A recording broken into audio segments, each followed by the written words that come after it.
Bom dia, irmãos.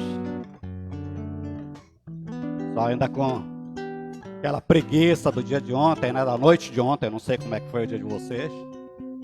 Mas eu creio que, até por instrução da palavra de Deus, todo homem que tem juízo deve ter buscado agradar a sua esposa. Oferecer a ela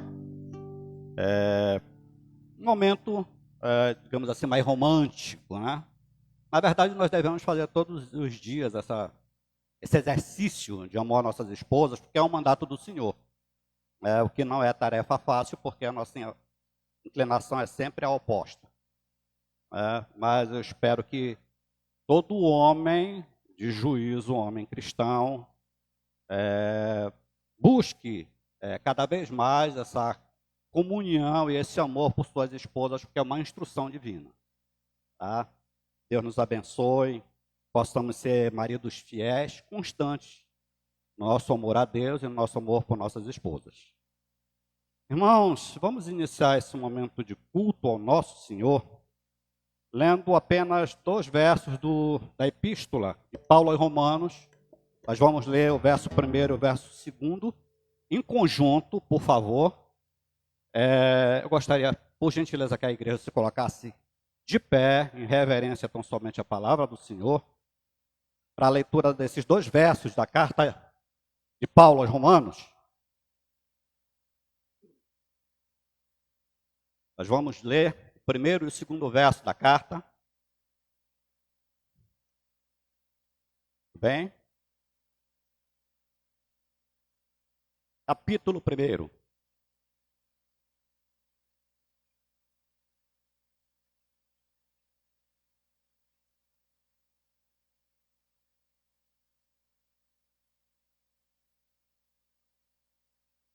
Ok?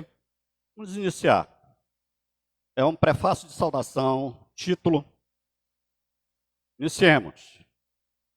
Paulo, servo de Jesus Cristo, chamado para ser apóstolo, separado para o evangelho de Deus, o qual foi por Deus outrora prometido por intermédio de seus profetas nas Sagradas Escrituras.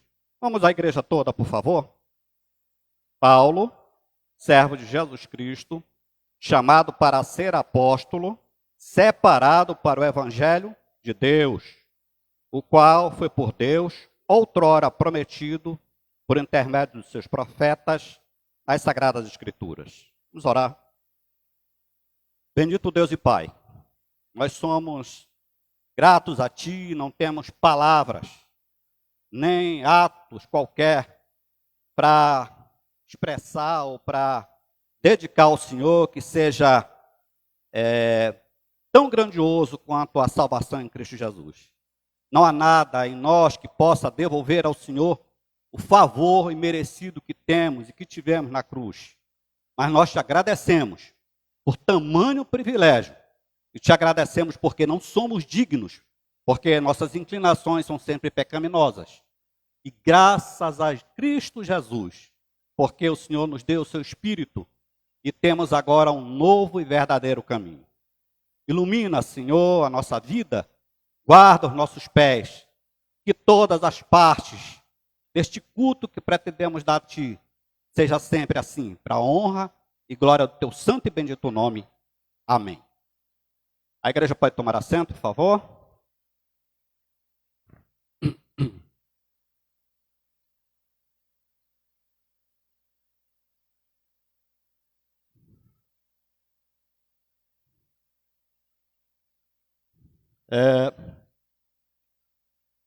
A carta de Paulo aos Romanos,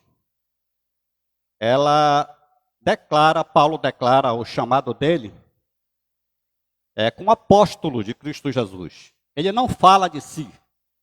A palavra apóstolo, ela significa necessariamente mensageiro. E Paulo declara, sempre ele faz essa referência a Cristo, declarando que ele mesmo, Paulo, não tem nada em si mesmo capaz de devotar a sua vida a Cristo Jesus. Apenas pelo poder do Santo Espírito, ele, Paulo, toma o verdadeiro e novo caminho. Paulo agora convertido a Jesus Cristo, tem um novo caminho. O caminho de apóstolo, o caminho de mensageiro. E ele declara isso à igreja de Roma. Ele faz um relato, na verdade, de suas credenciais. No primeiro verso, ele diz assim: Paulo, chamado para ser apóstolo, mensageiro de Cristo Jesus, e separado para o evangelho. Ele diz claramente: eu não estou falando de mim mesmo, eu estou falando daquele que me envia, eu estou falando do Senhor Deus, aquele, através de Jesus Cristo, agora eu sou convertido e agora eu tenho uma nova função neste mundo. Esse é um primeiro ponto que nós queremos declarar. A linguagem que Paulo usa é uma linguagem de servo, uma linguagem que remete ao Senhor Yahvé, né? E aplicando também a Cristo Jesus, o próprio Yahvé, o eu sou, né? O eu sou no hebraico, Deus, Yahvé. O evangelho de Deus vem de Deus. Segundo ponto, o evangelho que Paulo prega não é novidade, mas é um cumprimento das profecias do Antigo Testamento. Ele não está pregando nenhuma novidade, ele está, na verdade, revendo, relatando aos gentios e à igreja de Roma aquilo que ele, Paulo, através do Santo Espírito, havia sido clareado na sua mente e no seu coração. Como tem lá em Isaías 55, para dar uma olhada rapidamente. Isaías 50, capítulo 55, verso 5, diz assim, para comprovar que não é uma novidade: eis que chamarás a uma nação que não conheces, e a uma nação que nunca te conheceu, correrá para junto de ti, por amor do Senhor Jesus, teu Deus e do Santo de Israel, a nação judaica, porque este te glorificou. O chamado aos gentios, já escrito no Antigo Testamento e agora sendo novamente declarado por Paulo. A partir de Cristo, Jesus, que recebeu a autoridade universal, o chamado agora não é só para Israel. O chamado é para todos nós, que recebemos poder, através do Santo Espírito, de abrir os nossos lábios, louvar ao Senhor, engrandecer ao nome do Senhor. Não a nós, Senhor, não a nós, mas a Ti somente, toda a honra e toda a glória. E é com esse mesmo Espírito, irmãos, nós vamos iniciar cantando ao Senhor, esse Deus que nos salvou, para o nosso próprio bem, nos livrando das garras do inferno, que nós vamos oferecer um sacrifício de louvor a Ele, hoje. Vamos ficar de pé e cantar, venha o Senhor minha vida oferecer.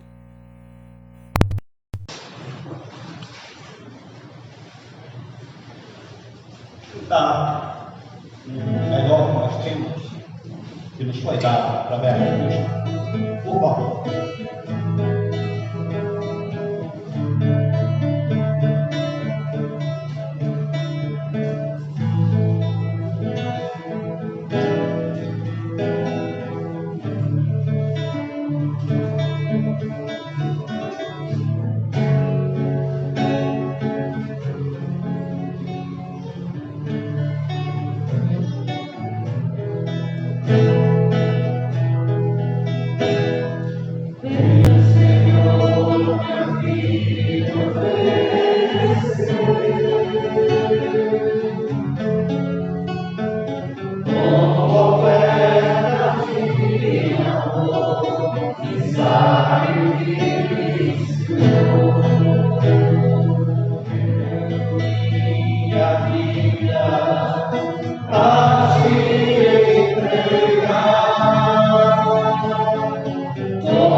Deus, Cântico 38, ele é exaltado.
Porque cultos aos domingos, nós entendemos que se recebemos um chamado, esse chamado ele é feito de um compromisso, e esse compromisso é constante até a nossa partida decisiva até a volta de Cristo.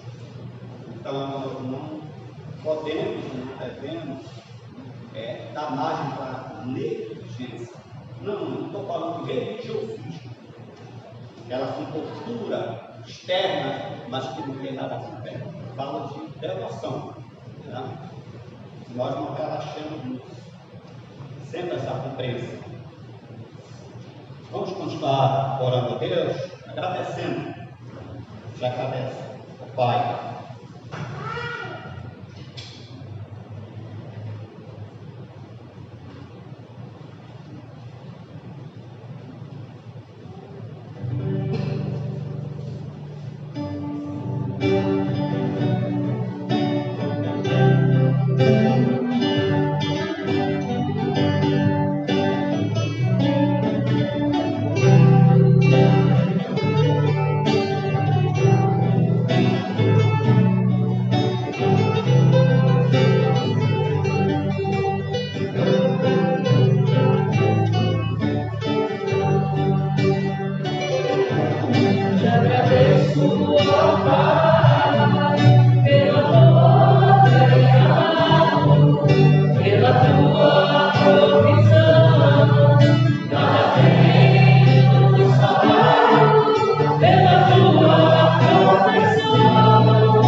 no Salmo 23, né?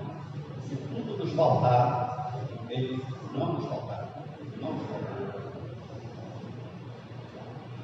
Eu gostaria de pedir ao nosso irmão presbítero Jorge que nos elevasse a Deus em oração, pedindo que ele nos encha realmente de compreensão, de sabedoria, de vontade de adorá-lo nessa hora. Presbítero Jorge. Santo Deus, amado Pai, nós te agradecemos, ó Deus, pelo teu grande amor, pelo teu Santo Espírito, pela nossa família, por todos os bens que o Senhor tem nos dado, e principalmente, ó Deus, pela salvação em Cristo Jesus. Como nós somos felizes por fazer parte do teu corpo, parte do corpo de Cristo, unidos aqui nessa terra, e sabemos que nós temos um Deus poderoso, um Deus criador, um Deus que zela pelas nossas almas e pelas nossas vidas. Nós te rogamos, Senhor, recebe os nossos louvores, recebe a nossa adoração, ó Pai. Nós somos muito falhos, somos pecadores, mas os nossos louvores, ó Deus, a Ti são de coração. Recebe, Senhor. E nós te rogamos, ó Pai, fala aos nossos corações através do teu servo, nos admoesta ainda mais uma vez, cela, Senhor, pelo nosso caminhar, e nos ajude para que muitas pessoas ainda, Senhor, possam chegar à tua casa, que esta igreja seja relevante neste local, e que possa, Senhor, resplandecer a tua luz aqui constantemente. Amém. Cuida, Senhor, do coração das crianças, dos professores, ó Deus, que irão ministrar a aula para as crianças. Zela, Senhor, para que cresçam firmes nos teus caminhos, e sejam servos que andem, ó Deus, por este mundo, levando a tua palavra, ó Deus. Levanta, Senhor, missionários, pastores, ó Deus, pessoas que propagam o teu evangelho e que sejam, Senhor, vasos sempre de honra na tua casa. Nós te rogamos, ó Deus, perdoa as nossas falhas, em nome de Jesus. Amém. Amém. Vamos continuar louvando a nosso Deus, cantando o verso 61, antes de falar, nós sabemos 2 Espírito do Senhor Deus.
Ninguém pode adorar a Deus, ninguém pode tornar o nome de Jesus Cristo se não tiver a compreensão desse cântico aqui.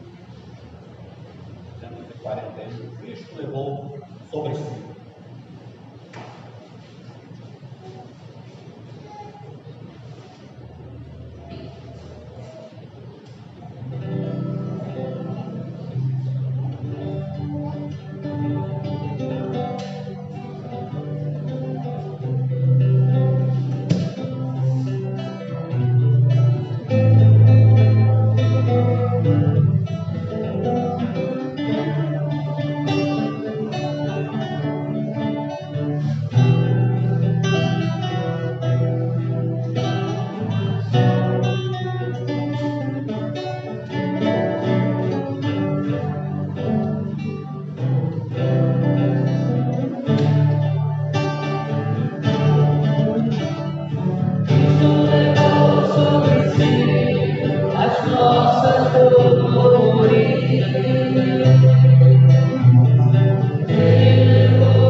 cantamos, recebe nosso louvor, a nossa oração, porque só tu é digno de nós. Que essa seja uma retórica que professamos com os lábios, mas que seja ela venha do mais profundo do nosso coração, agora convertido à tua palavra. Nos abre o entendimento, Senhor, abre os nossos ouvidos espirituais, da nossa mente, e que nós saiamos daqui ainda mais transformados pelo poder do teu santo evangelho, pelo poder do teu santo espírito. Senhor, por favor, use de misericórdia com a vida do teu servo, que vai trazer a tua palavra, que ele possa ser usado como megafone teu, Senhor, abundantemente, para que nós saiamos ainda mais alimentados com o pão do céu. É o que nós te pedimos em nome de Jesus. Amém. A igreja pode tomar assento.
Meus amados irmãos e irmãs, um bom dia a todos.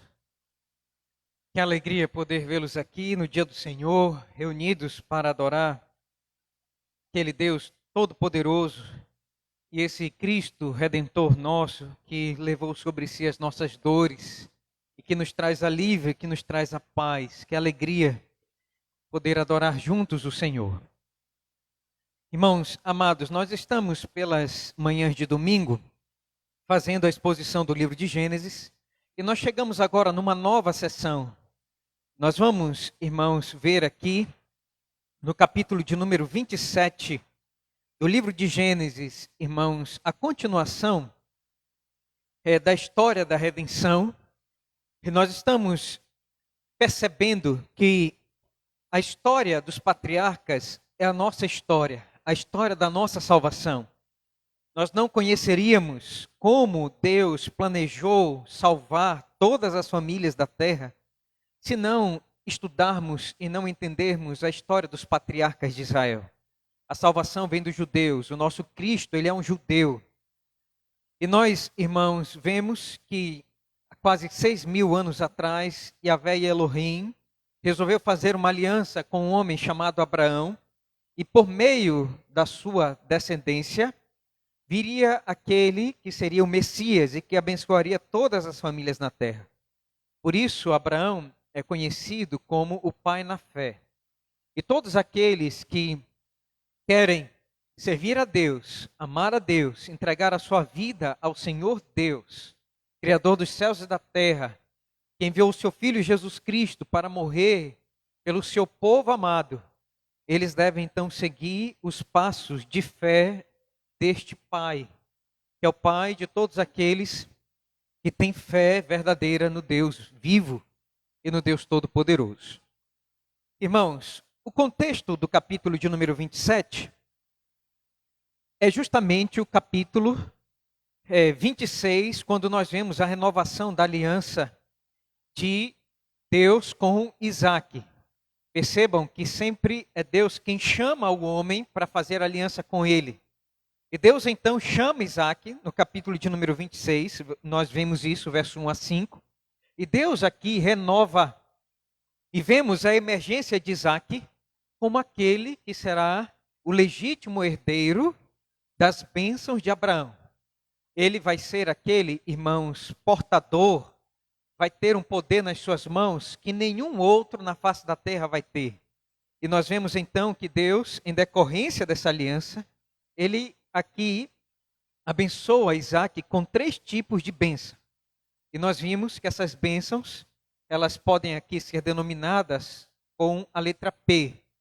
E eu disse para vocês então que Deus, ele nos dá, quando nós fazemos aliança com ele, Deus, pela sua graça, ele nos dá proteção, provisão e prestígio.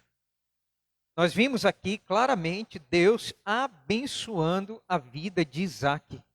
Essas bênçãos, irmãos, o acometeram por toda a sua vida, a tal ponto de que as nações estrangeiras fizessem aliança com ele, para que ele não fosse levantar sua mão contra, o povo filisteu.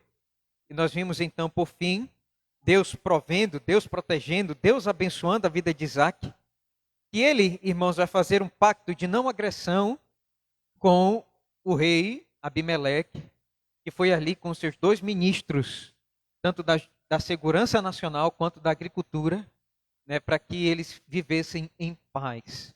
Isso mostra então que o crente, em alguma medida, mesmo que você não alcance sucesso financeiro na sua vida, seja alguém que tenha um status social, mas fato é que se você viver piedosamente, as pessoas vão perceber em você aquela medida de bênção, aquela honra que vem do Senhor Deus, da parte dele e de viver com ele. Deus, irmãos, mostra isso claramente aqui no capítulo de número 26. Mas, irmãos, Moisés prossegue na escrita da história da redenção. Nós vamos ver aqui no capítulo de número 26, 27, mais um passo. Nós vamos ver então Isaac aqui, nos últimos dias de sua vida, ele vai então chamar seu filho, ou seus filhos, para poder abençoá-los. E nós vamos perceber, irmãos, que o capítulo de número 26, ele é anacrônico, ele está fora do tempo. Moisés, ele tinha o objetivo de nos mostrar que aquele que seria o herdeiro da herança e da aliança com Deus não seria o filho mais velho de Isaac. E essa história começa no capítulo de número 25. Percebam que no capítulo de número 25, a partir do verso de número 19, nós vamos ter aqui a narrativa da descendência de Isaac. E nós vamos ver, irmãos, a luta já pela herança da bênção de Abraão. E aqui Jacó, ele compra, no episódio em que Esaú veio esfomeado, com muita fome, não conseguiu caça alguma, e ele volta com muita fome, e ele vende o seu direito de primogenitura. Acompanhe isso do verso 27 ao 34 do capítulo de número 25. E nós vamos notar aqui que Jacó, de uma maneira astuciosa, sabendo que ele deveria ser o detentor da primogenitura e o direito da bênção deveria ser dele, sabendo que Esaú não abriria mão disso de maneira fácil, porque o primogênito, irmão, segundo a lei, era aquele que tinha o dever de suscitar o nome do pai, ele ficaria com a herança dobrada, e Jacó, se ele não recebesse a bênção, ele não teria nada, porque só tinham 2 filhos, e se o primogênito recebe 2 vezes mais parte na herança, então tudo ficaria com Esaú. Jacó, de maneira astuciosa, vendo seu irmão esmorecido, ele então compra o seu direito de primogenitura, logo aqui no capítulo de número 25. O capítulo de número 26, portanto, ele está fora do tempo. Moisés, irmãos, escreve o capítulo de número 26, fora do tempo, para nos mostrar a importância de ser o herdeiro legítimo da aliança com Deus. E então ele descreve o capítulo de número 26, descreve as bênçãos acordadas ali por Deus. E nós, então, agora chegamos no capítulo de número 27. A continuação dessa luta, dessa briga familiar, desse drama familiar, por aquele que seria o herdeiro legítimo da bênção de Deus. E nós vamos chegar aqui no capítulo de número 27, e nós vamos ver, irmãos, então, o contexto pelo qual esse capítulo ele é descrito. Vejam comigo, por favor, versos de número 34 e 35. Qual é o contexto aqui do capítulo de número 27? O que emoldura literariamente esse capítulo de número 27? O que Moisés aqui utiliza para abrir o capítulo de número 27? Verso de número 34 e 35 do capítulo de número 26. Olhe comigo, por favor, o que diz aí. Não é por um acaso que isso está aqui. Observe, irmãos, comigo, por favor, o que o Espírito Santo está aqui orientando para que nós entendamos o capítulo de número 27. Diz assim: tendo Esaú 40 anos de idade, tomou por esposa a Judite, filha de Beri, Eteu, e a Basemate, filho de Elon, Eteu.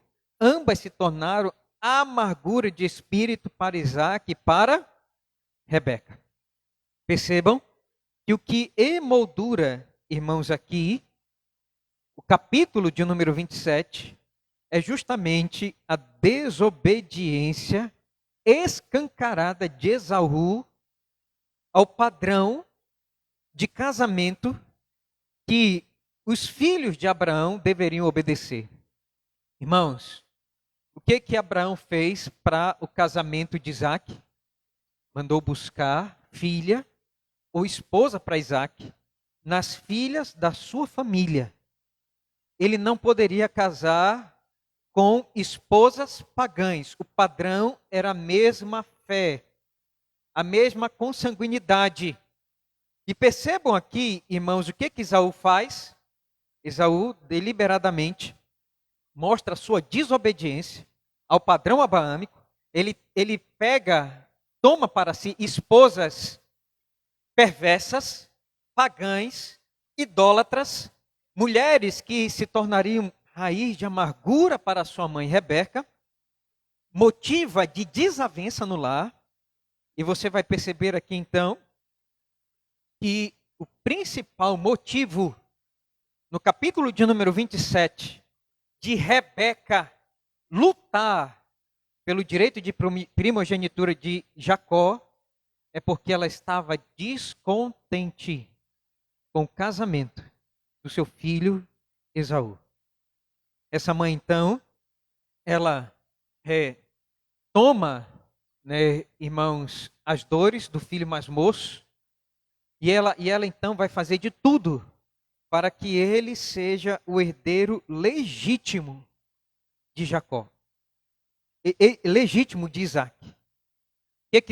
O que Rebeca vai fazer no final do capítulo de número 27? Veja comigo, por favor. O que ela vai dizer a Isaac? Verso 46.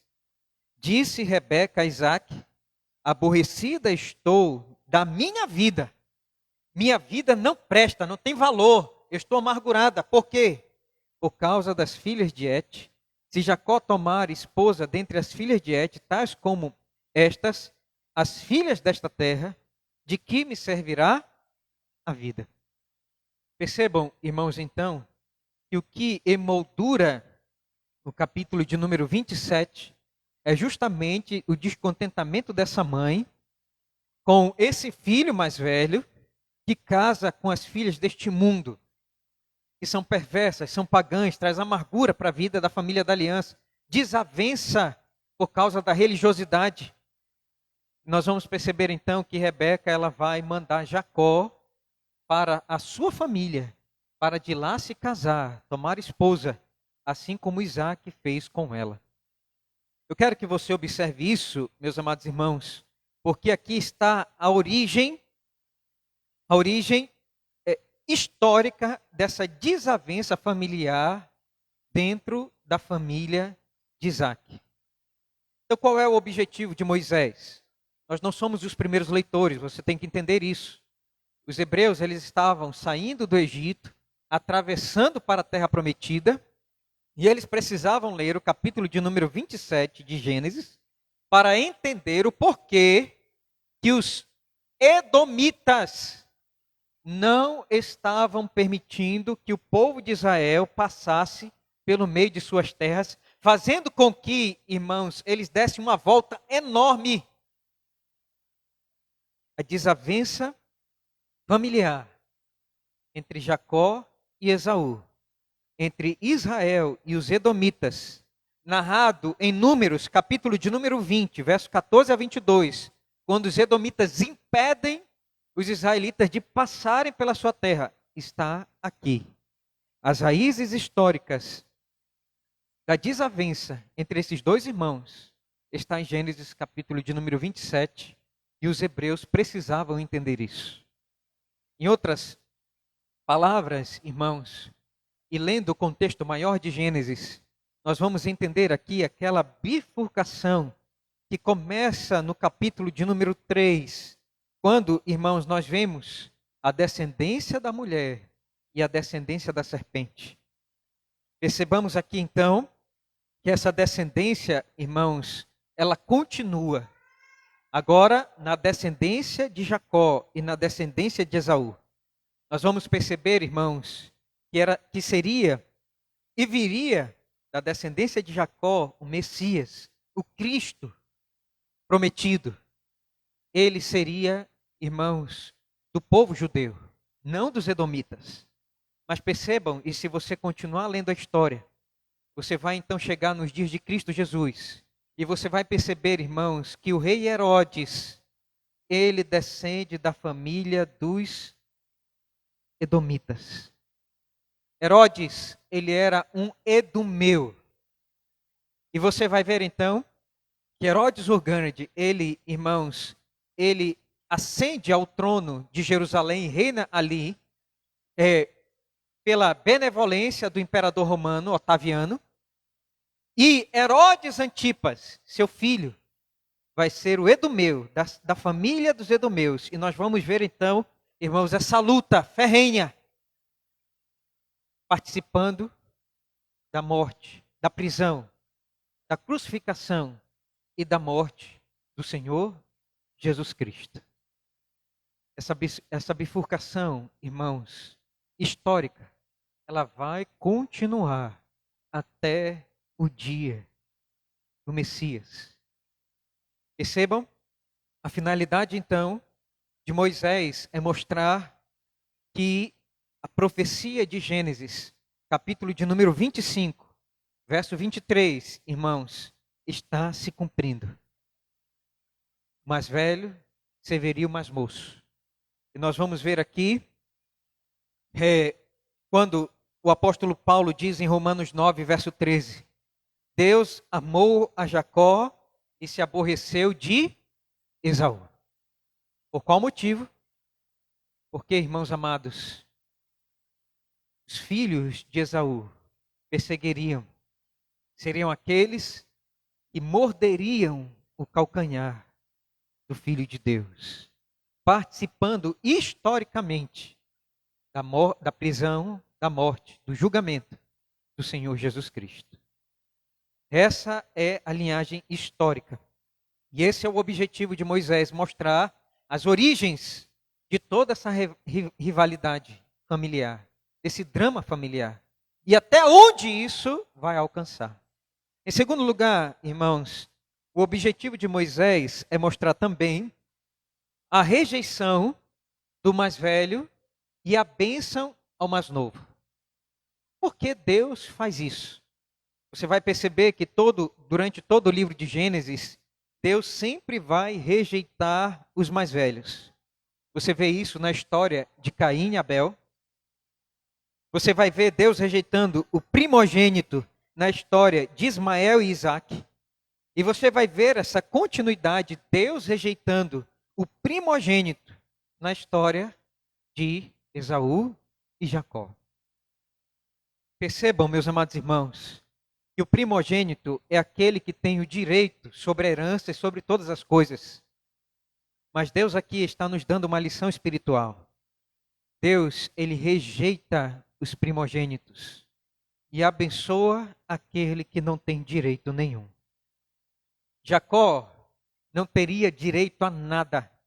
Esaú receberia 2 vezes mais a herança.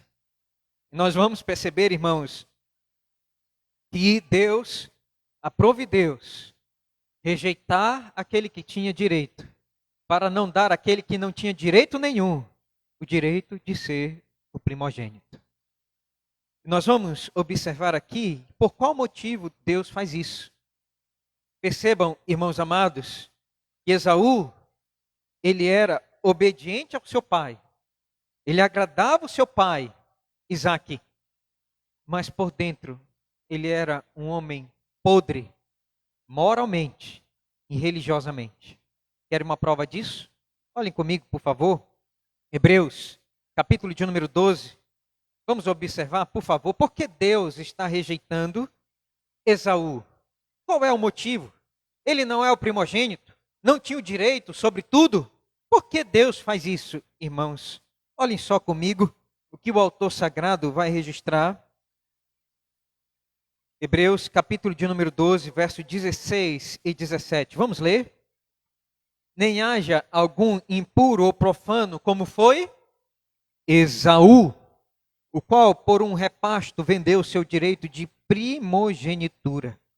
Pois sabeis também que posteriormente, querendo herdar a bênção, foi rejeitado, pois não achou lugar de arrependimento, embora com lágrimas o tivesse buscado.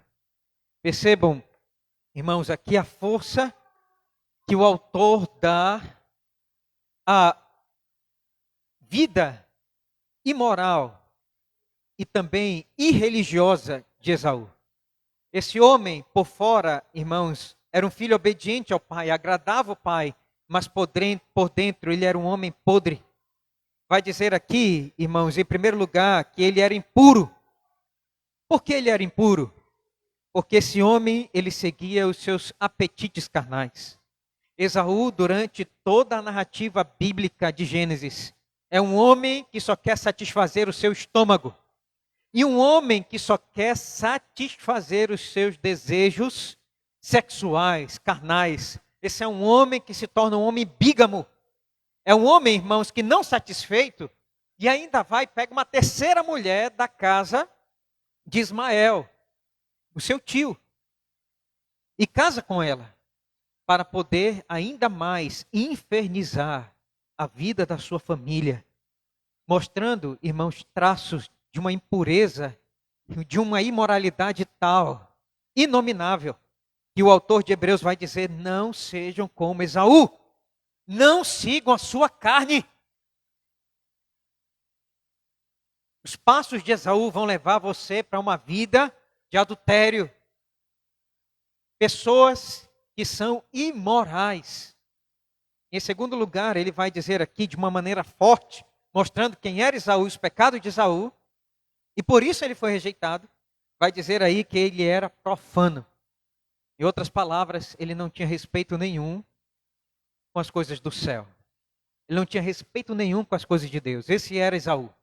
Essa era a sua figura.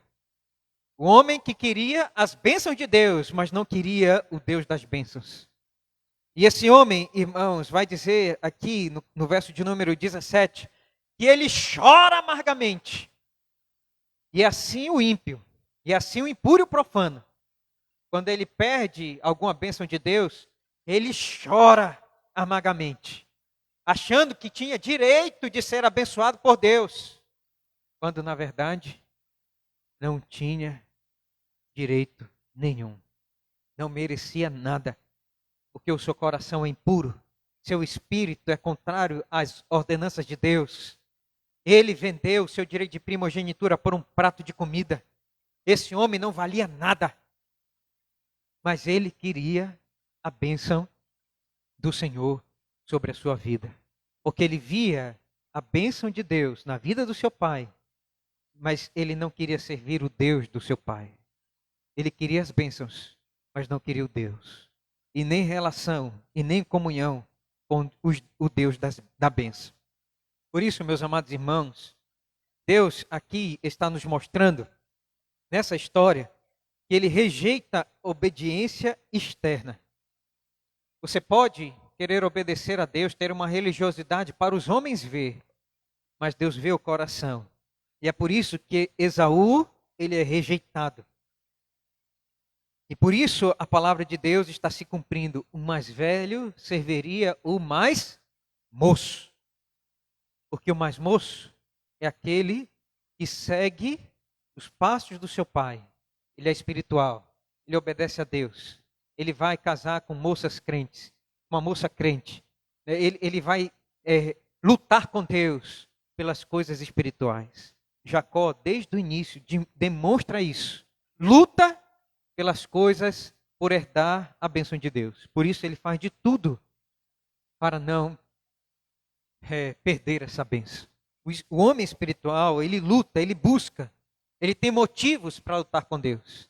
E você vai ver Jacó lutando com Deus até o alvorecer do sol e dizendo: eu não te largarei se tu não me abençoares. Esse é Jacó. Mas os filhos de Esaú são aqueles que abrem mão dos benefícios da comunhão e de viver na presença de Deus. Eles não estão nem aí. Esse é Esaú. E esse é o objetivo, irmãos, aqui também de Moisés. Ele quer mostrar isso para os judeus. Ele está preocupado com os judeus que estão caminhando no deserto, de eles desfalecerem. Deus não quer sacrifício.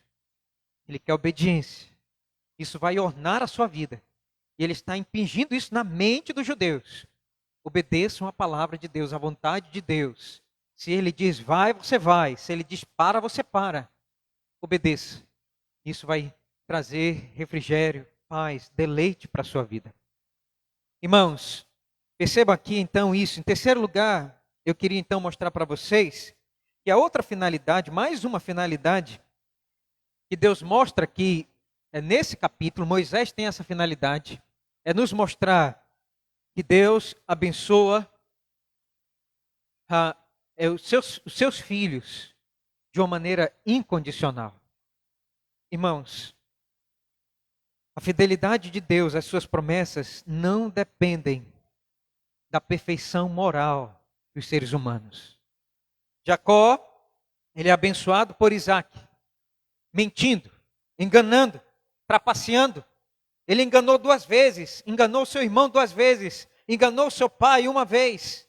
Esse homem, irmãos, ele faz tudo errado. E você observa que mesmo assim, Deus abençoa a Jacó. Por que isso? Porque Deus, irmãos, ele não pauta suas promessas na nossa perfeição moral. Não há um justo, nem um justo sequer. E se as promessas de Deus fossem pautadas na nossa obediência moral, há muito tempo, as promessas de Deus seriam canceladas. Nenhuma estaria vigente. Todas as promessas de Deus teriam caído por terra. Percebam que Deus, irmãos, ele nos abençoa e abençoa o seu povo de uma maneira incondicional. O que significa incondicional? Não tem condições em você. A condição não é você, não são seus méritos, não é o que você faz. Mas é a fidelidade, a promessa que Deus faz, a sua palavra. Ele não é fiel a você, ele é fiel à sua palavra. Aprenda isso. Deus não é fiel a mim. Deus é fiel àquilo que ele promete na sua palavra. E isso aqui, irmãos, é o sentido da palavra graça. Como é que no contexto de um drama familiar, fazendo as coisas tudo errada, Deus abençoa? Isso aqui, irmãos, é pura graça. Graça é aquilo que nós não merecemos. Isso é graça. É um presente. É um dom. Você não paga. Você não compra. Você não tem méritos. Você não tem nada. Você é imprestável. Você não mostra qualidade nenhuma na sua vida. E mesmo assim Deus vem e derrama graça sobre você. Deus continua fiel, apesar da infidelidade do seu povo. Apesar de nós não conseguirmos perfeição moral, isso, irmãos, é a condição de nós desfrutarmos das bênçãos de Abraão até os dias de hoje, independente da nossa condição moral. Isso traz à nossa alma um alívio. Essa graça de Deus traz à nossa alma, irmãos, também um coração grato. Obrigado, Senhor, porque o Senhor opera na nossa vida e nos abençoa, apesar de nós mesmos, apesar de tudo que nós somos e fazemos de errado, trôpegos, falhos. Deus abençoou um enganador. Ó Senhor, e se o Senhor abençoa o enganador, abençoa 10 vezes mais, por favor, e tem misericórdia de um que é 1000 vezes enganador, que tem um coração enganoso, que sou eu e você. Percebam, irmãos, amados irmãos, que a graça de Deus traz alívio a nós e paz, porque Ele cuida da nossa vida, no nosso Salvador amorável, que morreu na cruz do Calvário, de maneira imerecida. Ele cuida e nos abençoa, apesar das nossas falhas. Eu quero que você leia o capítulo de número 27 com esses olhos. É assim que Deus age. É esse o Deus das Sagradas Escrituras, que não nos trata, irmãos, conforme os nossos pecados. A sua graça opera além das nossas falhas. E é assim que nós devemos ler esse capítulo. É isso que Moisés está mostrando aqui para os judeus. Como é que Deus vai abençoar Jacó? E Moisés está mostrando. Ele abençoa, apesar dos erros, por causa do cumprimento das suas promessas, da sua palavra, fidelidade à sua palavra, que está descrita lá em Gênesis, capítulo de número 25, verso 23. 2 nações há no teu ventre, 2 povos nascidos de ti se dividirão. Um povo será mais forte do que o outro, e o mais velho servirá ao mais moço. E Deus, Ele não abre mão da sua palavra. Ele é fiel à sua palavra. Quarto e último lugar, para que nós possamos entender aqui, o capítulo de número 27, outra finalidade de Moisés ao escrever esse capítulo, irmãos, nos mostrar a receita para uma família falida é a desordem espiritual. Moisés está mostrando aqui no capítulo de número 27 que todo desastre na família da aliança começa com um pai que não obedece, não quer obedecer a palavra de Deus. E essa desordem espiritual, irmão, gera então uma esposa que vai maquinar, fazer projetos maliciosos de roubar a bênção do filho mais velho, vai levar o irmão mais novo a engendrar, irmãos, um plano maquiavélico de se vestir igual o irmão para poder roubar, subtrair a bênção do pai. Imagine isso. Que teatro maquiavélico é esse dentro de casa? Imagine que balaio de gato era a família de Isaac. A esposa se levantando contra o esposo, sendo manipuladora, e ela faz isso justamente com alguém que a apoia nessa manipulação, um filho, se levantando contra o pai, e esse filho levantando o seu calcanhar contra o seu irmão, para dar um coice nele e dizer, chega para lá que a bênção é minha. Imagine isso, irmãos. Que coisa triste. Mas eu pergunto para você, isso está distante dos nossos lares? Das nossas famílias? Será que é muito distante? Será que isso daqui é coisa lá somente dos primórdios da história humana? 4.000 anos atrás? Não, não, não. Percebam que a desordem espiritual podem levar à falência uma família. Por quê? Porque a falta, irmãos, de obediência à palavra de Deus, uma vida ordenada, uma vida, irmãos, de temor ao Senhor e de levar a família a obedecer a palavra de Deus pode gerar todo tipo de problema em casa. Relacional, por causa de finanças, por causa de bênção material, bens materiais, de tudo. E onde está a raiz disso? Desobediência à palavra de Deus. Falta de temor à palavra de Deus, à ordem de Deus. A desordem espiritual gera desordem familiar. Eu quero então que você observe isso. Essa é a finalidade de Moisés ao escrever Gênesis 27. Ele está mostrando claramente isso. Tudo isso aconteceu porque Isaac queria abençoar aquele que não era o escolhido de Deus.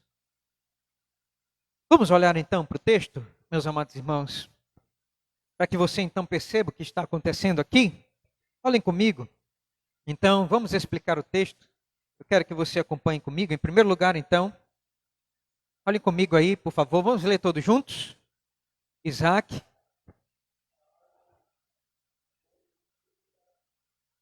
Vamos ler todos juntos? Em voz audível, não é voz silenciosa não. Tá bom? Vamos ler? Isaac.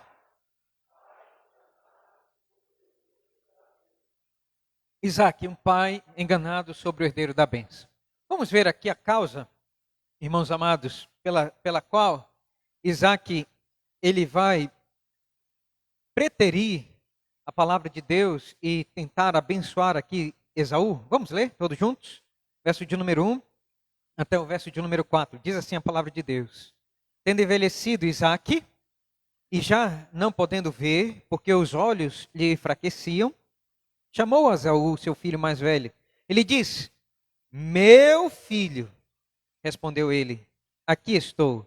Disse o pai: estou velho e não sei o dia da minha morte. Agora, pois, toma as tuas armas, a tua aljava e o teu arco.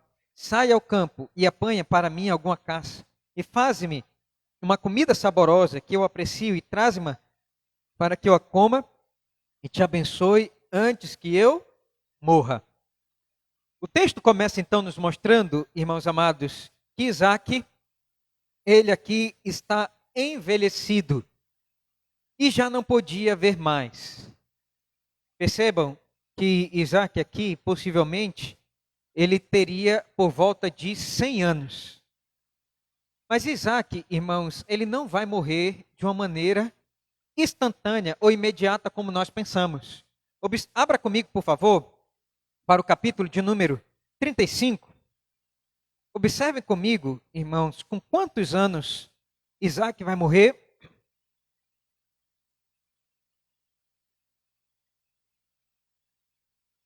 Verso de número 28, vamos ler todos juntos?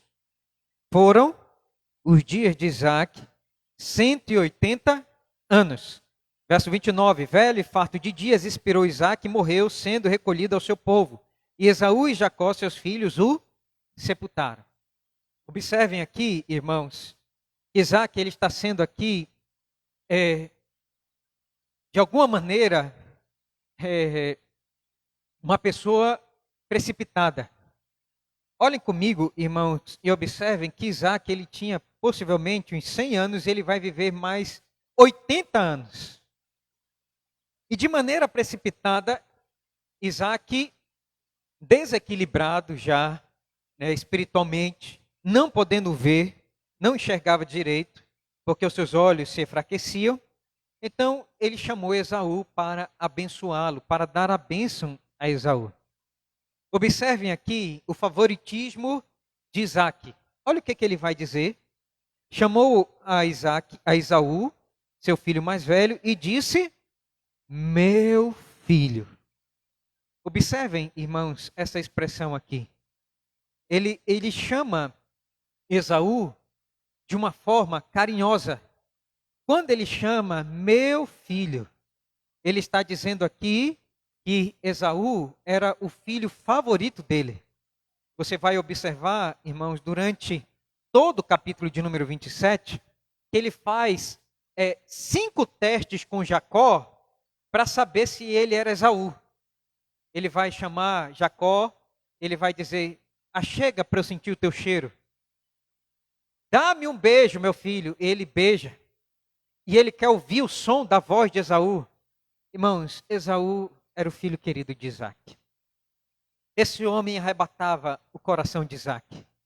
Isaac, irmãos, dava beijo nesse filho velho dele. Esaú era um filho barbudo e peludo. E Isaac gostava de dar beijo no filho dele. Imagine você beijando seu filho barbudo e peludo ainda. Mais do que Tony Ramos. É meio complicado, né? Para beijar um caba todo peludo. Mas percebam o favoritismo aqui de Isaac. Ele amava tanto, irmãos, Esaú, que ele amava o som da sua voz, o seu cheiro do campo. Ele gostava de beijar o seu filho. E ele vai dizer aqui o motivo pelo qual ele vai abençoar Esaú. Sabe qual é o motivo? Diz aí. Verso 2. Disse-lhe o pai: estou velho e não sei o dia da minha morte. Agora, pois, toma as tuas armas, a tua aljava, o teu arco, sai ao campo. Apanha para mim alguma caça, faz uma comida saborosa, como eu aprecio, e traz para que eu coma e te abençoe antes que eu morra. Qual era o objetivo, irmãos, aqui de Isaac abençoar Esaú? O churrasco que Esaú fazia. Esaú conseguiu enlaçar o seu pai pelo estômago. Esaú era um masterchef primitivo. Esse homem, ele fazia um prato requintado e Isaac lambia os beiços. E ele vai dizer: eu estou para morrer.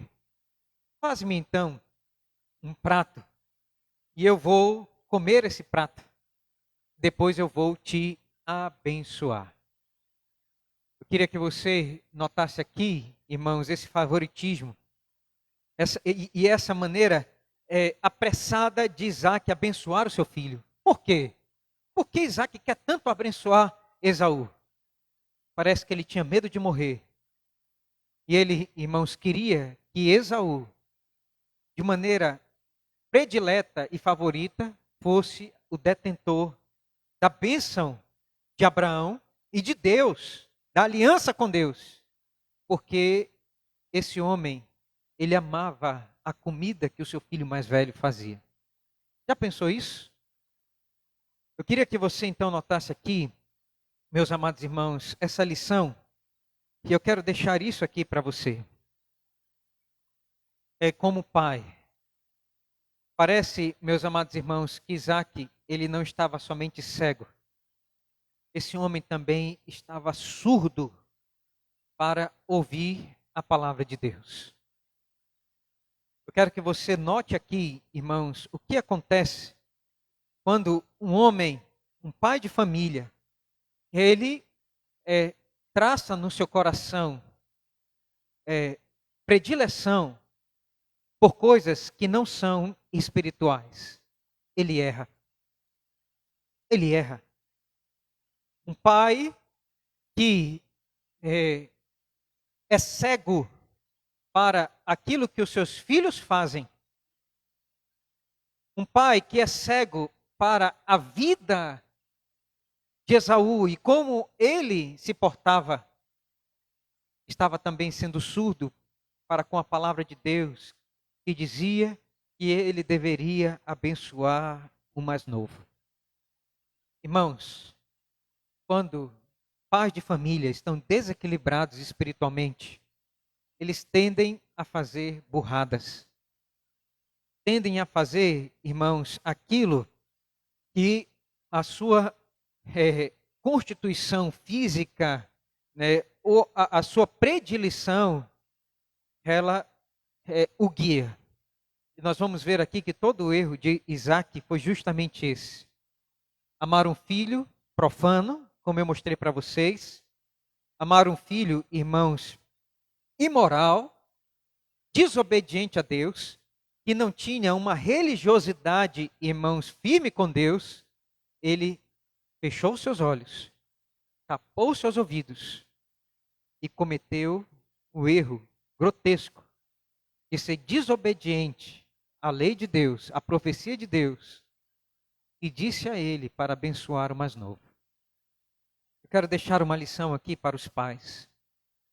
Meus amados irmãos, nós sabemos que é uma difícil tarefa ser pai. E, acima de tudo, ser um pai bíblico. Eu queria, à luz de Gênesis, capítulo de número 27, verso 1 a 4, que você notasse que um pai bíblico, ele não pode ser cego para os erros dos seus filhos e nem surdo para a palavra de Deus. Você deve ser alguém que coloque os seus joelhos no chão e ore todos os dias pedindo ao Senhor Deus força para ser um pai que ouça a palavra de Deus, olhe para a revelação bíblica, olhe para a vida daqueles pais que erraram no passado, para que você seja um pai correto, justo, e que você passe por cima de qualquer predileção sua, a fim de exortar, doutrinar, ensinar o caminho verdadeiro e abençoar os seus filhos e deixar um legado de fé, de justiça, de amor a Deus acima de tudo. Um pai bíblico é aquele que não fecha os seus olhos para os erros morais dos seus filhos. Está errado? Está errado.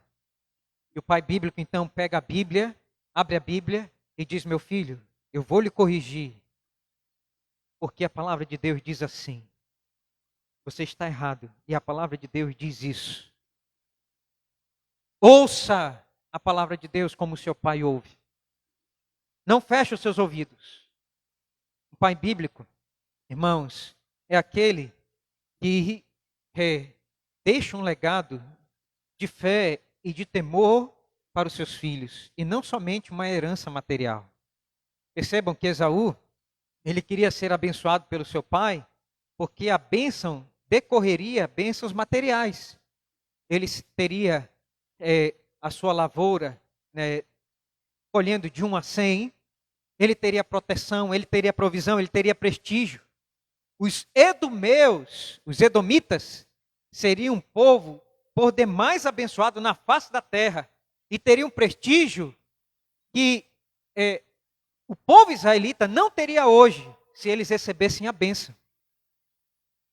Nós ouvimos sempre falar de Israel, dos judeus, do povo judeu. Por que isso, irmãos? Porque a bênção de Deus vem de Abraão, de Isaac. E Esaú queria isso para ele. Percebam que o pai bíblico, ele não abençoa simplesmente os seus filhos de uma maneira material, mas deixa um legado espiritual para eles. Acima de tudo, irmãos, ele está preocupado com a sua espiritualidade, com seu zelo e amor por Deus. E eu queria então que você levasse isso no seu coração hoje.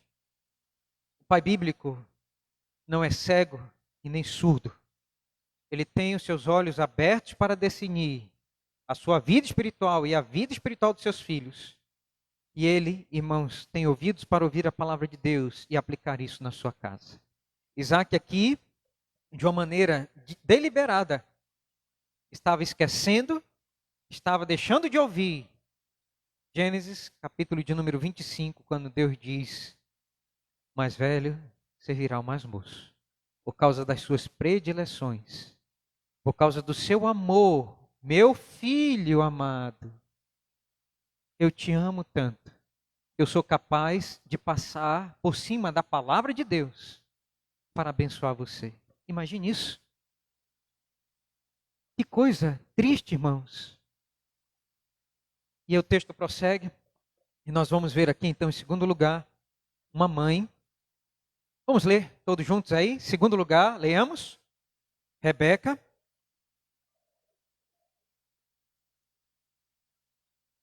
Rebeca, ela então vai, irmãos, escutar o que estava acontecendo. Olhem comigo, por favor. Verso 5 diz assim: Rebeca esteve escutando enquanto Isaac falava com Esaú, seu filho. E foi-se Esaú ao campo para apanhar a caça e trazê-la.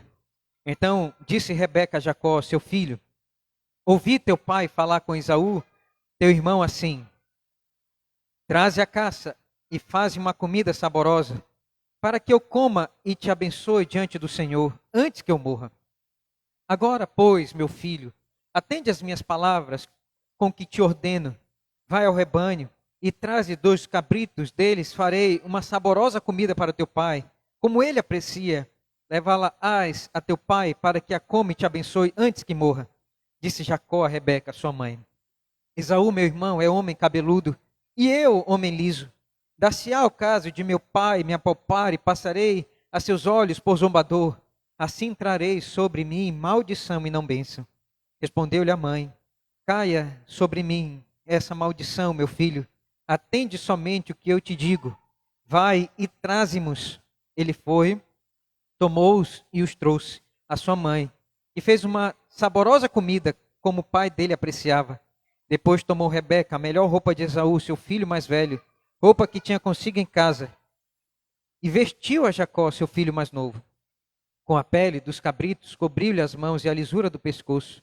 Então entregou a Jacó, seu filho, a comida saborosa e o pão que havia preparado.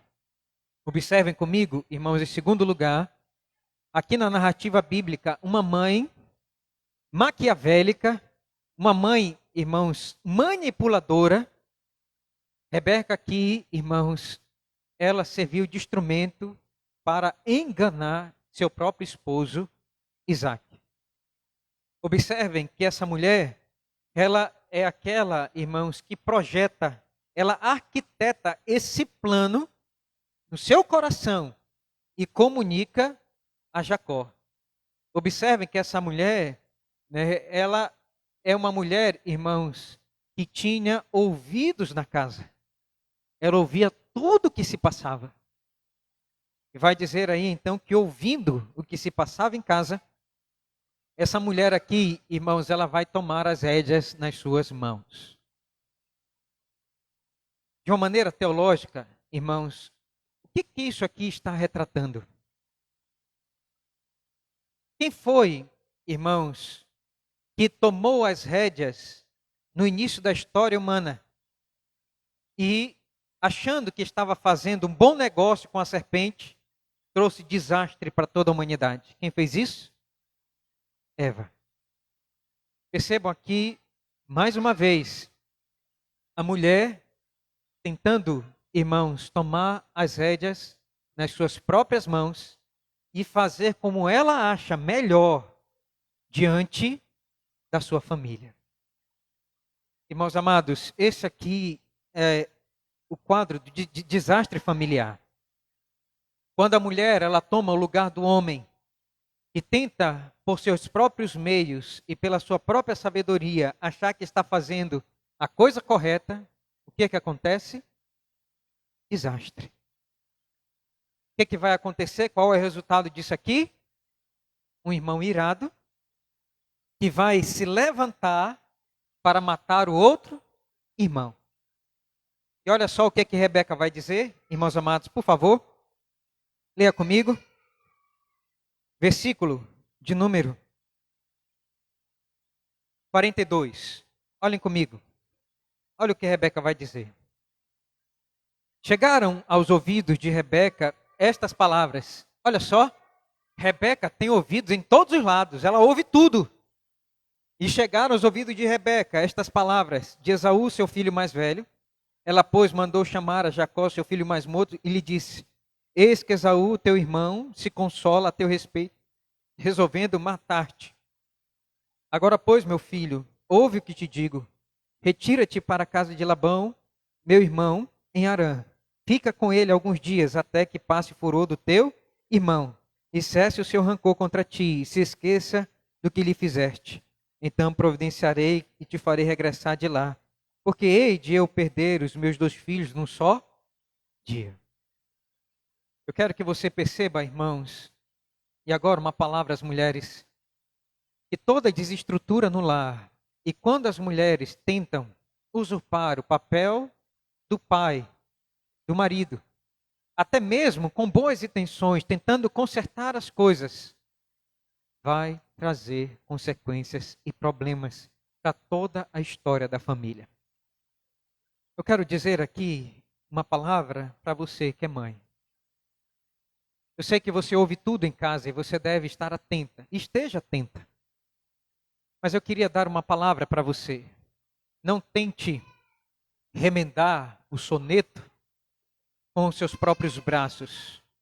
A mãe bíblica é aquela que entra em acordo com seu esposo e está afinada com seu marido para poder resolver os problemas em casa.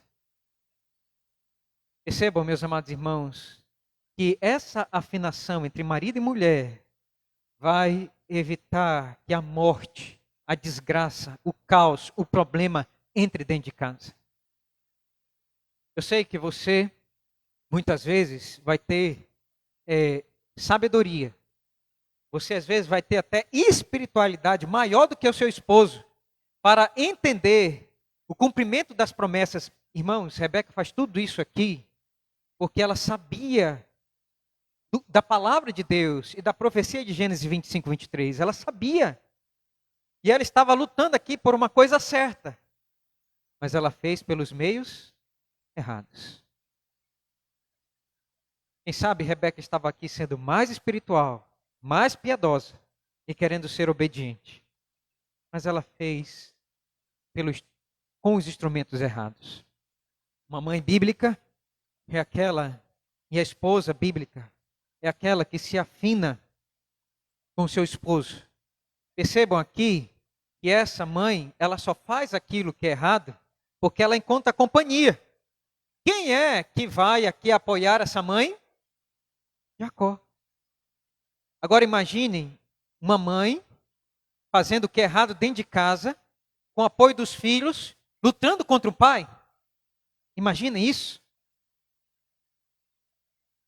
Irmãos amados, os filhos têm que perceber que, em primeiro lugar, a relação marital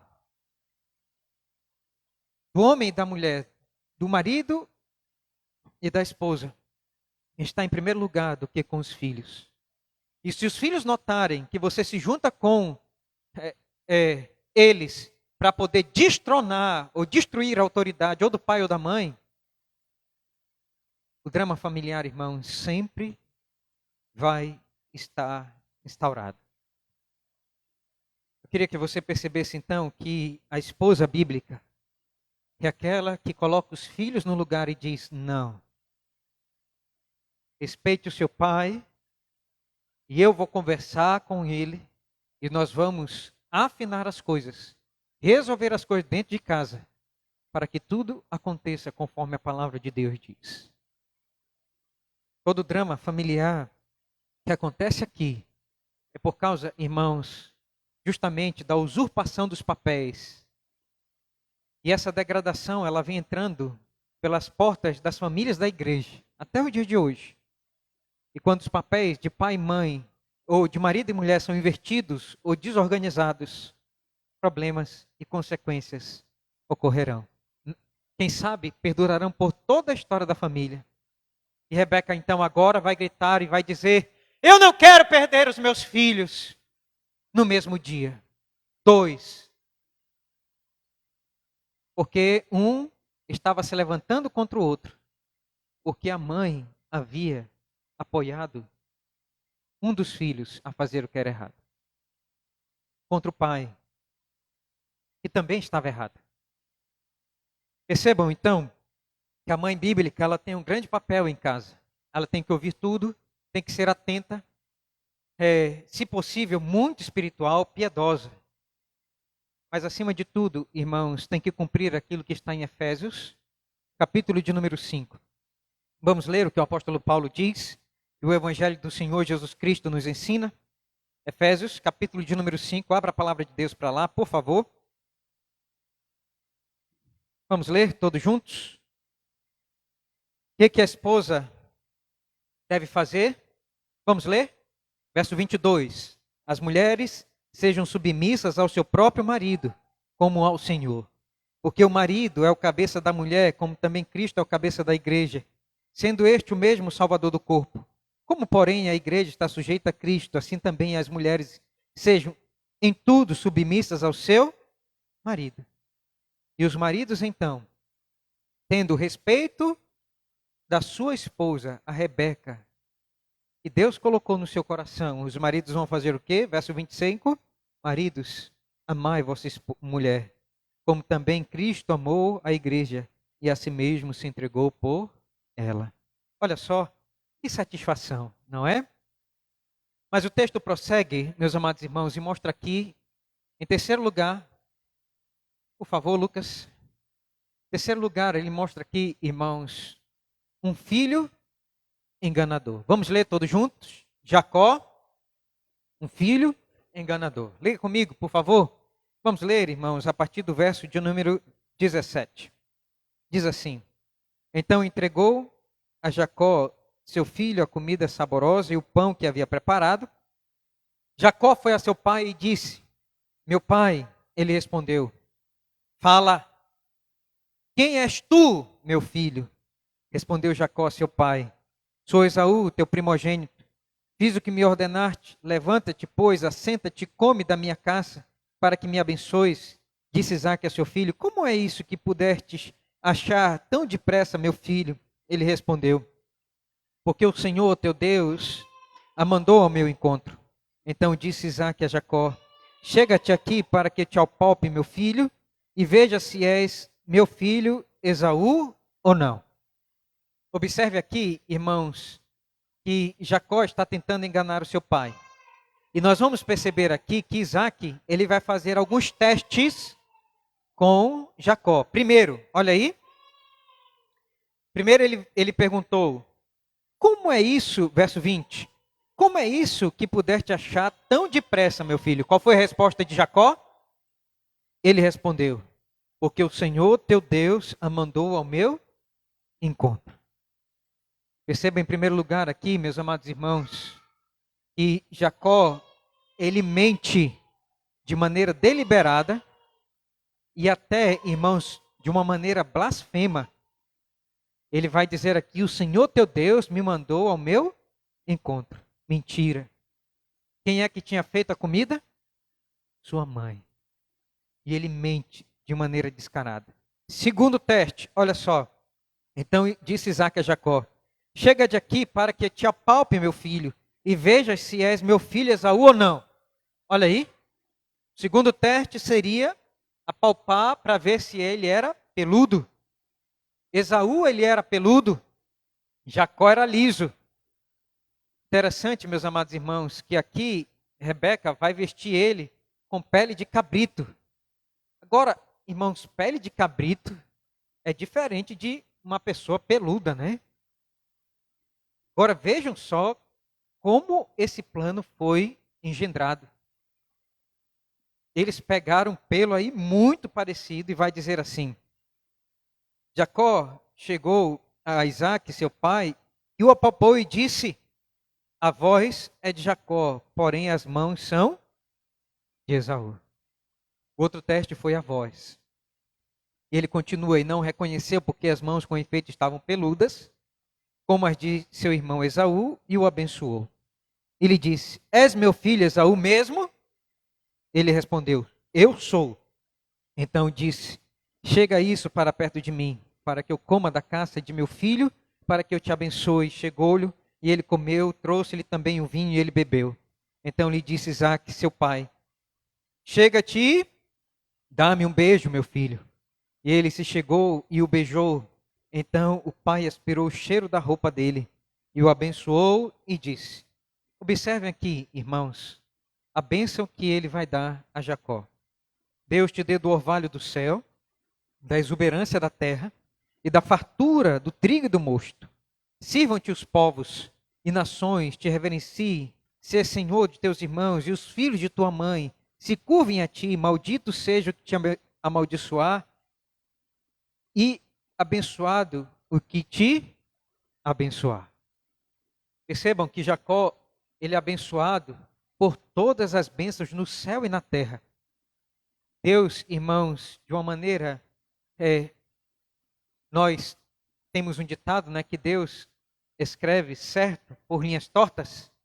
Deus sempre escreve certo, mas as linhas que entortamos somos nós. E aqui, né, Jacó entortou as linhas, mas mesmo assim, irmãos, Deus usou a boca de Isaac, querendo ele entortar as coisas, querendo abençoar Esaú. Ele abençoou Isaac. E agora, a bênção, ela é, irmãos, eterna, para todo sempre. Não se muda, não se tira. Essa bênção, irmãos, ficará para todo sempre com o povo de Israel. Eu quero que você note isso. E aqui, uma bênção, ela era antigamente acompanhada de testemunhas. E quando a pessoa abençoava, ela não poderia revogar, ela não poderia voltar atrás. Por isso, a bênção, ela era dada para que pessoas vissem. Chamava-se o filho, colocava-se a mão debaixo da coxa do pai, né? O pai colocava a mão na cabeça, toda a família, aquilo era uma reunião agendada, todos vinham abençoar. Era para ser assim. Mas percebam, meus amados irmãos, que Isaac, ele faz as escondidas. Ele fala somente a Esaú. Ele não quer que ninguém veja. E aí então Deus reverte as coisas e ele abençoa o mais moço. Aquilo que era para ser feito em público, ele fez no privado. E agora Jacó, ele é abençoado por todo sempre. E agora chega Esaú. Vamos ler? Por fim, em último lugar, vamos ler aí, terceiro e último lugar, quarto e último lugar, leamos. Esaú. Mais uma vez, vamos ler todos juntos? Esaú. Vamos ler, irmãos, por favor. Verso de número 30, diz aí: Mal acabar Isaque de abençoar a Jacó, tendo este saído da presença de Isaque, seu pai, chega Esaú, seu irmão, da sua caçada. E fez também ele uma comida saborosa, e trouxe a seu pai e lhe disse: Levanta-te, meu pai,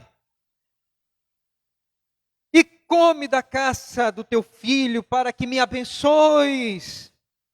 Perguntou-lhe Isaque, seu pai: Quem és tu? Sou Esaú, teu filho, o teu primogênito, respondeu. Então estremeceu Isaque de violenta comoção e disse: Observe, irmãos, aqui a expressão que mostra o quanto Isaque, ele ficou aqui estremecido quando ele ouviu a voz de Esaú que chegava. Veja só o que é que diz aí. Vai dizer que ele estremeceu violentamente. E vai dizer aí o texto: Quem é, pois, aquele que apanhou a caça e matou-se? Eu comi de tudo antes que viesses e o abençoei, e ele será abençoado. Não poderia voltar atrás. Como ouvisse Esaú tais palavras de seu pai, bradou com profundo amargor e lhe disse: Abençoa-me também, meu pai. Respondeu-lhe o pai: Veio teu irmão, astuciosamente o tomou a tua bênção. Disse Esaú: Não é com razão que se chama ele Jacó, enganador, pois já 2 vezes me enganou. Tirou-me o direito de primogenitura e agora usurpa a bênção que era minha. Disse ainda: Não reservar-te, pois, bênção nenhuma para mim? Então respondeu Isaque a Esaú: Eis que eu constituí em teu senhor e todos os seus irmãos e lhe dei por servos. De trigo e de mosto o apercebi. Que me será dado fazer-te agora, meu filho? Disse Esaú a seu pai: Acaso tens uma única bênção, meu pai? Abençoa-me também a mim, meu pai. E levantando Esaú a voz, chorou. Então lhe respondeu Isaque, seu pai: Longe dos lugares férteis da terra será a tua habitação, e sem um orvalho que cai do alto. Viverás da tua espada e servirás a teu irmão. Quando, porém, te libertares, sacudirás o seu jugo da tua servis. Observem aqui que Moisés então mostra, irmãos, que não sobrou nenhuma bênção para Esaú. Esse homem, de forma amargurada, ele brada, ele chora, ele grita, ele se vê desamparado de nenhuma bênção de Deus. E esse homem então, irmãos, ele vai morar nos lugares inférteis. Esaú, os edomitas, eles vão morar, irmãos, nas montanhas, nas rochas. É ali que eles vão formar e criar o seu clã. E esse homem aqui, então, ele vai gerar um amargor de espírito pelo seu irmão. E o verso de número 41 vai dizer: passou Esaú a odiar Jacó por causa da bênção com que seu pai o tinha abençoado, e disse consigo: bem próximos os dias de luto por meu pai, então matarei Jacó, meu irmão. Irmãos amados, que triste história é essa, não é? O irmão se levantando contra outro irmão para o matar. E percebam aqui que Esaú, ele tinha a capacidade de ferir Jacó. Observem comigo, irmãos, que esse homem era um homem que tinha o armamento, os instrumentos de morte. Esse homem, ele era um caçador. Esse homem, ele cheirava a caça, sabia onde estava. E ele era um homem, irmãos, versado na arte de decepar membros, de cortar. Esse era um homem assassino de animais. Ele era um caçador, perito caçador, diz a palavra de Deus. E esse homem, então, ele aqui engendra no seu coração de matar, de assassinar, de esfolar aquele que levou a bênção dele, Jacó. Isso aqui, irmãos, nos ensina uma lição. E eu quero aqui falar para você que tem irmãos. Quero falar para você que, pela graça de Deus, nasceu numa família e Deus, de alguma maneira, colocou irmãos na sua vida. Eu quero dizer que o irmão bíblico é aquele que faz de tudo para viver em paz com o seu irmão. Eu sei que muitas vezes você vai querer esganar os seus irmãos. Eles fazem tolices. Quem sabe você seja o mais velho. E eles vão pisar no seu calcanhar. Eles sabem aonde te entristecer. Eles sabem aonde tocar para poder magoar você. Irmão sabe fazer isso. Mais do que qualquer outro, porque eles conhecem os nossos pontos frágeis. Mas eu queria que você notasse, meus amados irmãos, que nós devemos ser diferentes de Caim, que matou o seu irmão Abel.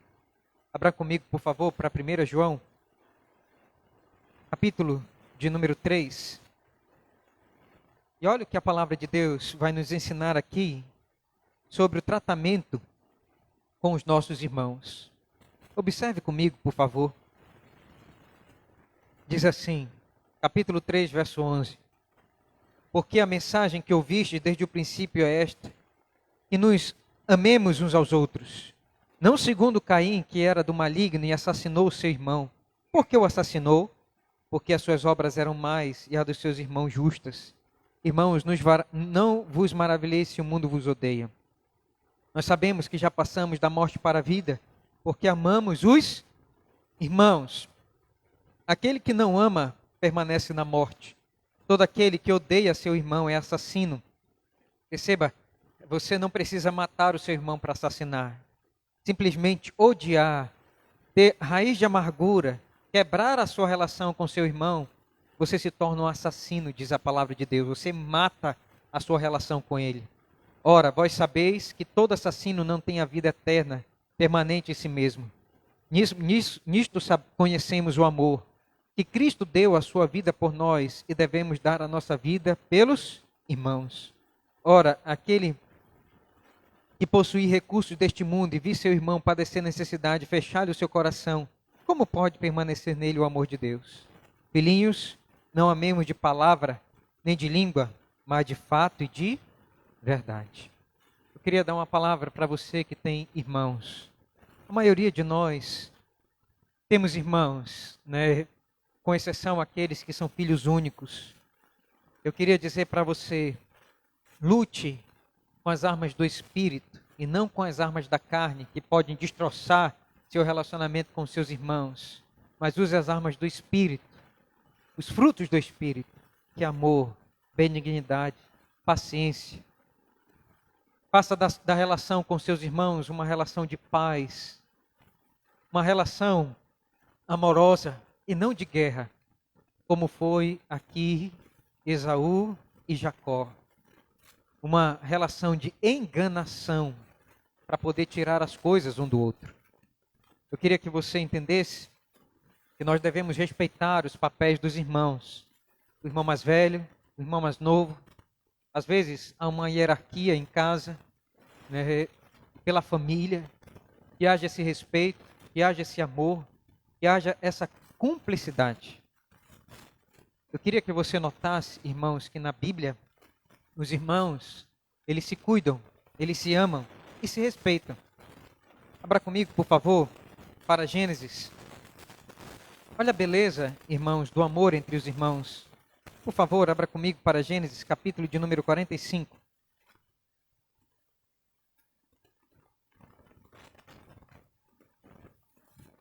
O contexto aqui é dos irmãos de José indo visitá-lo.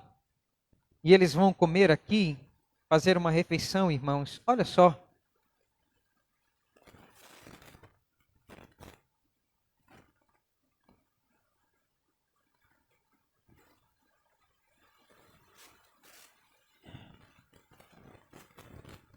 Quando eles se sentam à mesa, e eles vão sentar por ordem, do maior ao mais novo.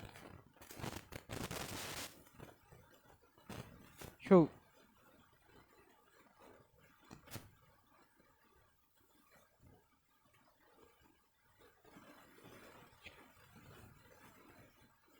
eu achar aqui.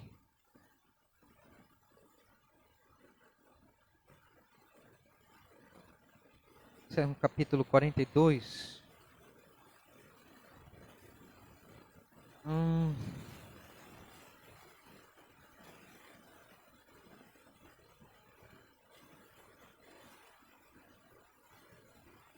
Eles vão comer, vão se sentar de maneira ordenada.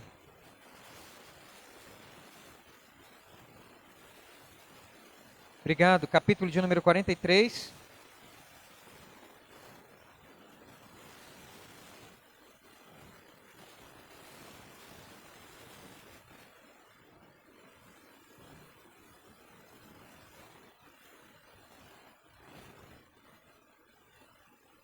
Obrigado. Verso de número 33 diz assim: assentaram-se diante dele o primogênito segundo a sua primogenitura e o mais novo segundo a sua menoridade. E disto os homens se maravilharam entre si. Então lhes apresentou as porções, estavam diante dele. A porção de Benjamim era 5 vezes mais do que de qualquer deles, e eles beberam e se regalaram com ele. Eu queria mostrar a atenção aqui. Essa ordem, irmãos, que vem do povo de Israel, né, que os irmãos, eles vão se sentar de maneira ordenada, eles vão se amar, eles vão se cuidar. Isso aqui é bonito, porque vai dizer aqui o texto que quando há famílias em que os irmãos se amam, o mundo, irmãos, os pagãos, os ímpios, eles vão se maravilhar desse efeito do evangelho na nossa vida. Eu queria então convidar você, à luz desta palavra, a criar uma relação de amor, de respeito, de carinho pelos seus irmãos. E que você entendesse que a palavra de Deus, ela requer de nós, irmãos, essa amistosidade, esse cuidado. Eu sei que é difícil. Às vezes nós temos a tendência de cuidar e de amar mais das pessoas e dos nossos relacionamentos lá fora, e de fazer os nossos melhores amigos lá fora do que os nossos irmãos dentro de casa, quando deveria ser o inverso, por causa das desavenças que há dentro de casa. Mas eu queria que você saísse daqui com uma forte resolução de não ser igual a Esaú, e de querer, né, naqueles momentos de desavença em casa, de retalhar e desganar os seus irmãos. Tenha paciência, conte até 3, ore no Espírito, seja um irmão benevolente. E quando a ira passar, né, você então vai fazer o que Esaú fez com Jacó. Abra comigo, por favor. Capítulo de número 33. Passou-se a ira, passou-se a raiva. Como é que nós devemos tratar os nossos irmãos? Verso de número 4. Vamos ler? Então, capítulo 33, verso 4. Vamos ler juntos? Então, Esaú correu-lhe ao encontro e o abraçou. Arrojou-se-lhe ao pescoço e o beijou e choraram. Que coisa maravilhosa, né, irmãos? Tocante. Irmãos aqui que agora se encontram, depois de toda a desavença passada, de tudo resolvido, né, vai dizer aqui que eles correram, pularam no pescoço um do outro, se beijaram, se cheiraram, choraram e disseram: nós somos irmãos. Nós somos irmãos. Deixa tudo para trás. Vamos apagar tudo. Nós somos irmãos. Nós somos da mesma família, do mesmo sangue. Vamos nos beijar e nos abraçar enquanto é tempo. Saia daqui então, resoluto, de restaurar e de trazer para a relação com os seus irmãos aqueles lauréus, aqueles benefícios, né, aquelas pedrinhas que vão enfeitar essa relação e trazer, né, um brilho maior para a relação com aqueles que nasceram do mesmo ventre que você nasceu. Se beije, se cheire, né? Você só tem seus irmãos de sangue aqui na terra e vocês têm que cuidar e zelar uns dos outros enquanto Deus der vida.